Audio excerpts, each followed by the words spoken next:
Hello दोस्तों, नमस्ते, प्रणाम। हमारे यूट्यूब चैनल में आप सभी का स्वागत है। हम आप सबके बीच नाच गीत लेकर आ रहे हैं। अच्छा लगे तो लाइक करना, सब्सक्राइब करना, कमेंट में ज़रूर बताना गीत कैसे लगा।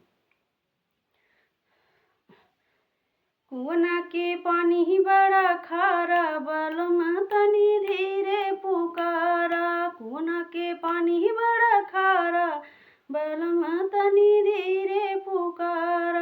हमरे ससुर जी के बागो बगीचा, हमरे ससुर जी के बागो बगीचा।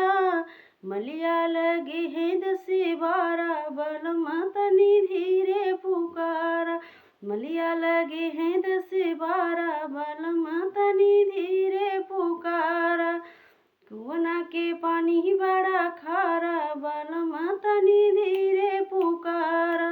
कुआं के पानी ही बड़ा खारा, बलमा तनी धीरे पुकारा।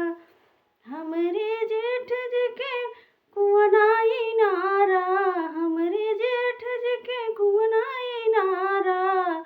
महरा लगे हैं 10-12, बलमा तनी धीरे पुकारा। महरा लगे हैं 10-12, बलमा तनी धीरे पुकारा। कुआं के पानी ही बड़ा खारा, बलमा तनी धीरे पुकारा।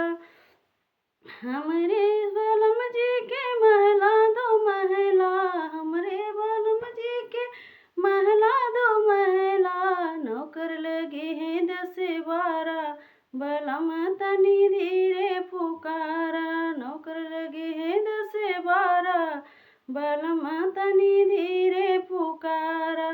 कुआं के पानी ही बड़ा खारा, बलम तनी धीरे पुकारा। कुआं के पानी ही बड़ा खारा, बलमा तनी धीरे पुकारा। हेलो दोस्तों, गाना अच्छा लगे तो लाइक कमेंट करना, लाइक कमेंट में ज़रूर बताना। जय माता दी।